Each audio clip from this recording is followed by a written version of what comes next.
gbọ́ o, mo ní gbogbo agbára tí ìsà òkú ń lò lórí ayé rẹ lọ́wọ́lọ́wọ́, gbogbo agbára tí ìsà òkú ń lò lórí iṣẹ́ rẹ lọ́wọ́lọ́wọ́, gbogbo agbára tí ìsà òkú ń lò lórí ìṣeré rẹ lọ́wọ́lọ́wọ́, èmi wí lónìí torí pé adániwáyé ní kí n sọ fún ọ pé gbogbo agbára náà lónìí ọ̀run paná wọn ní orúkọ Jésù.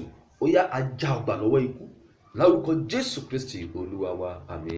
Gbọ́, mo ní ikú àti àjàkálẹ̀ àrùn wọn ò ní lágbára lórí rẹ o, wọn ò ní lágbára lórí ọmọ rẹ o, wọn ò ní lágbára lórí iṣẹ́ rẹ o, wọn ò ní lágbára lórí ìṣeré rẹ o, wọn ò ní lágbára lórí ìrìn àjò ayé rẹ ní gbogbo ibi tó rúwédé tó ta gbòǹgbòdé.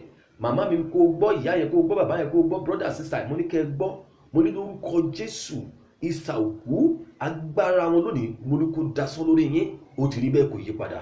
Jésù Olúwa wa, àmín. Ohun tí mò ń sọ rèé, mo ní májẹ̀mú ìsà òkú lórí rẹ mo ní kó parẹ́, májẹ̀mú ìsà òkú lórí ọkọ rẹ mo ní kó parẹ́, májẹ̀mú ìsà òkú lórí aya rẹ mo ní kó parẹ́, májẹ̀mú ìsà òkú lórí àwọn ọmọ rẹ mo ní kó parẹ́, májẹ̀mú ìsà òkú nínú ìdílé rẹ lónìí mo ní kó parẹ́. Tí èní bá lè jẹ́ ọjọ́ ìràpadà ní tòótọ́ lórúkọ Jésù, àtiwọ́ àti ìdílé yín ọ̀run rà yín padà lóòótọ́, bẹ́ẹ̀ lórí kò yí padà. Jésù Olúwa wa, àmín.